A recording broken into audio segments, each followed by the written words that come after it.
Veterans are who we are, what we talk about, who we fight for. This podcast sheds light on real issues facing our veterans. It informs the uninformed, it celebrates their triumphs, and provides hope to those fighting a silent battle. This is Upholding Valor. Welcome. I'm Jill Atwood, Director of Communications for the VA Salt Lake City Healthcare System and your host for Upholding Valor. I had the opportunity to sit down with an extraordinary lady. Nell Bright is one of just about 25 or so WASPs left. Now, I'm talking about the women Air Force service pilots who became part of the civil service during World War II. Now, they were not military, let's make that clear. More on that later. These women completed countless domestic missions and flew over 1 million miles in service of their country. They ferried thousands of planes, towed targets for Air Force pilots shooting practice. They also trained men who would later fly combat missions.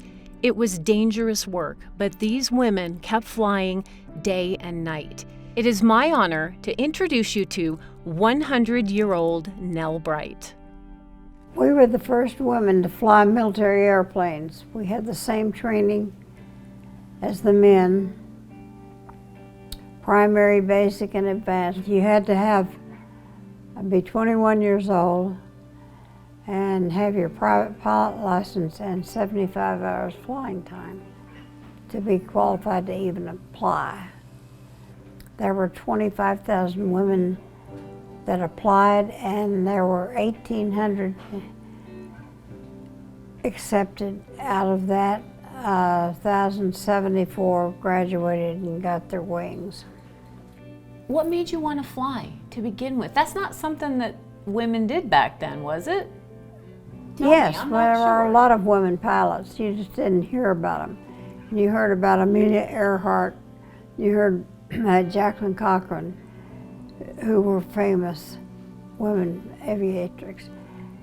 And Jackie was our commanding officer, actually. She was the one that talked General Arnold and President Roosevelt into establishing the training program for women in the Air Force, because women had never flown before. So we were basically an experiment to see if we could fly military airplanes, which we could.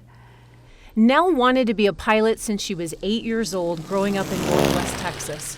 One day, she got the ride of her life in an open cockpit. In those days, they were called barnstormers. Nell tucked that experience away in the back of her mind until one day. I saw the story about them establishing this, and were looking for women pilots in the flying magazine when I was out taking lessons or getting in some hours in Amarillo, Texas, where I was taking flying.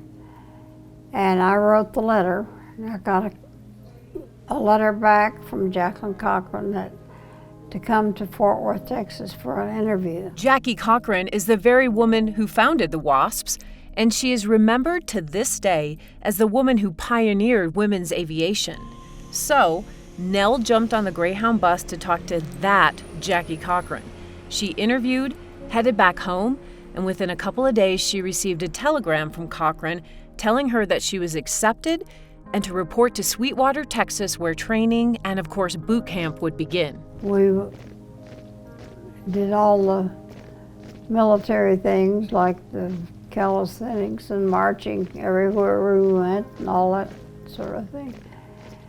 And took us 6 months. We didn't have any leave between primary, basic, and advanced. We got the same training as the men, as I said.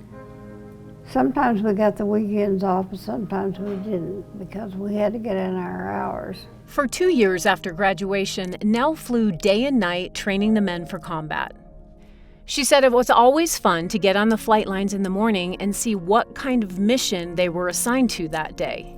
I was sent to a tow target squadron in El Paso. We towed targets 2,500 feet behind our airplanes. We towed them in B-25, B-26s. And the men would shoot real bullets at the target They were learning how to shoot down airplanes when they got into combat. Other days, they were strafing missions.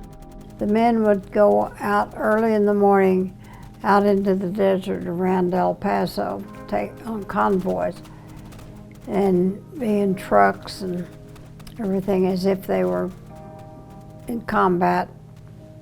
And we would come down just as the sun would come up and go right over the top of their heads. And they were supposed to jump out of the truck and hit the dirt to protect themselves, get under the truck, whatever. Of course, we weren't actually shooting at them, but when they got in combat, they were being shot at. I asked her if she was ever nervous or if she had any idea of the mark she was making in history. You didn't get nervous. We all loved it. If you didn't, and if you were hesitant about it, or a lot of people say, weren't you scared? No, if you were scared, you shouldn't be flying in the first place. We'd been trained, we knew what we were doing, and it was just what we did. Do you know how extraordinary this is? Did you realize at the time? Not really. Everybody was doing their part in the war, and this was something that we wanted to do. But on December 20th, 1944, Nell was packing her bags for home. The WASPs had been deactivated after losing their bid for military status in Congress. Cochran demanded women be recognized as veterans and fairly compensated. H.R. 4219 was defeated 188 to 169, citing the program as too expensive and the women too inexperienced. All of our records were frozen, and we fought for 30 years to get our veteran status. The truth is, equality for women in the military and beyond had a long way to go back then. Nell says women pilots faced a lot of discrimination during their service and after.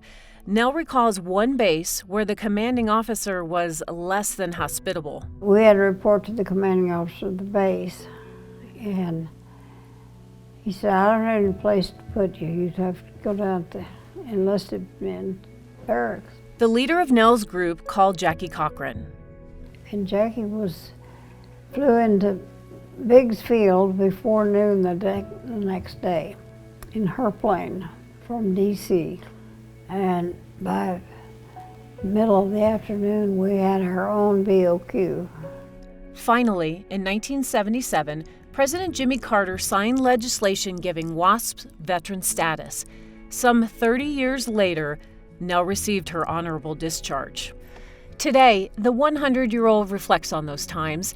She still doesn't understand what the fuss is all about, all the interviews, all the stories. She says she was just doing what she loved, flying and serving her country. However, she does see how her actions and the actions of over 1,000 women set the tone for women in the military, especially women pilots. They have to be pretty strong, and they have to really want to do it, because